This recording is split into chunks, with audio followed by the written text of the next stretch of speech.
संकट तो है, तो क्या दुनिया कहा तो है, प्रधानमंत्री विश्व जी है। ने? आप प्रधानमंत्री के स्पोक्स पर्सन बन गई फिर तो। हो सकता है काफ़ी समय से आपने गोदी मीडिया को अपने आइडल की भक्ति करते हुए ना सुना हो, पर जैसे जैसे वेस्ट बंगाल और यूपी के इलेक्शंस करीब आ रहे हैं, गोदी मीडिया वापस से एक्टिव हो गया है। वैसे तो अगर आप रोज न्यूज़ चैनल टीवी पर देखते हैं तो आप रोज ही देखते होंगे कि सायरन बजा के और एक्सक्लूसिव हेडलाइन डाल डाल के कितने प्रोपेगेंडे रोज ही दिखाए जाते हैं।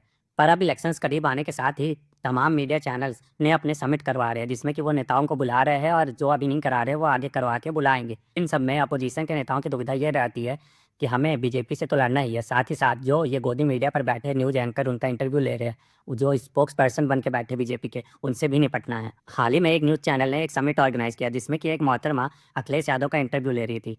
इसमें अखिलेश यादव ने मोदी के स्टेटमेंट को कोट किया जो कि लोकसभा में मोदी जी ने बोला था ईरान क्राइसिस को कोविड से कंपेयर करके। ये सुनने के बाद ये मोहतरमा को बुरा लग गया और वो इस कोड को डिफाइन करने लगी। मतलब बीजेपी भी जितने अच्छे से नहीं डिफाइन कर पाई इस कोड को, वो ये मोहतरमा न्यूज़ एंकर जो बन के बैठी थी इंटरव्यू लेने, उन्होंने डिफाइन कर दिया।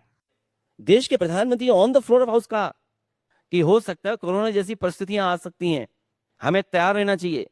इसका मतलब क्या है? मैं आपसे एक फैक्ट फिर करेक्ट कर दूं कि प्रधानमंत्री ने जो कहा था वो ये था कि जैसे हम कोरोना के समय पर चैलेंजेस को हमने मिलजुल कर सामना किया था, वैसे ही वॉर के परिस्थितियों में भी हम मिलजुल कर सामना करेंगे। ठीक है, थोड़ा ठीक है, थोड़ा तो हम अलग। ना समझे, आप समझा दिए कोरोना क्या था।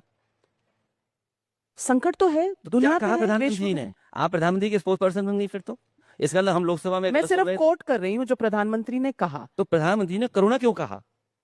क्योंकि चैलेंजिंग टाइम था। तो अभी इसका मतलब ये है गैस नहीं है, इसका मतलब डीजल नहीं है, पेट्रोल नहीं है, और आप विश्वगुरु बनना चाहते थे, आप विश्वगुरु नहीं बन पाए।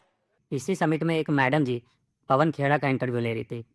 इंटरव्यू के दौरान पवन खेड़ा ने जैसे ही ईरान और इंडिया के रिलेशनशिप्स को डिस्कस करना शुरू किया, मैडम जी को बुरा लग गया और मैडम जी बोलने लगी कि हमारे फॉरेन मिनिस्टर जयशंकर ने बोला है कि इंडिया कोई दलाल नहीं है जो वॉर के बीच में पड़े। इसी पर पवन खेड़ा ने भी जवाब दे ही दिया।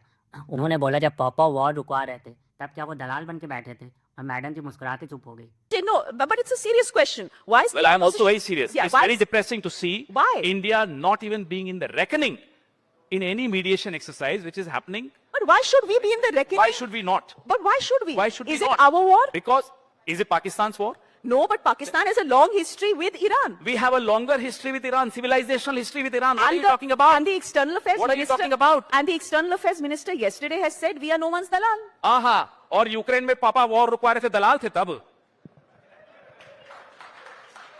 तो दलाल जब बनने होते हैं बन जाते हैं, फिर कहते हैं हम दलाल नहीं है। ये क्या मतलब है? यूं तो उछल उछल के जा रहे थे साहब, पापा वॉर रुकवाएंगे यूक्रेन में। Mr. Khera, you've been अभी तो आगे देखते जाइए इलेक्शंस के दौरान कैसे कैसे कार्टून एंकर्स को बैठाया जाएगा न्यूज़ चैनल्स पर। खैर, आपने रिसेंट में अभी कौन सा प्रोपेगेंडा देखा है हमें कमेंट में बताइए। और अगर आपको ये वीडियो पसंद आई और आप आगे भी हमारे ऐसे कंटेंट देखना चाहते हैं तो हमें सब्सक्राइब करिए।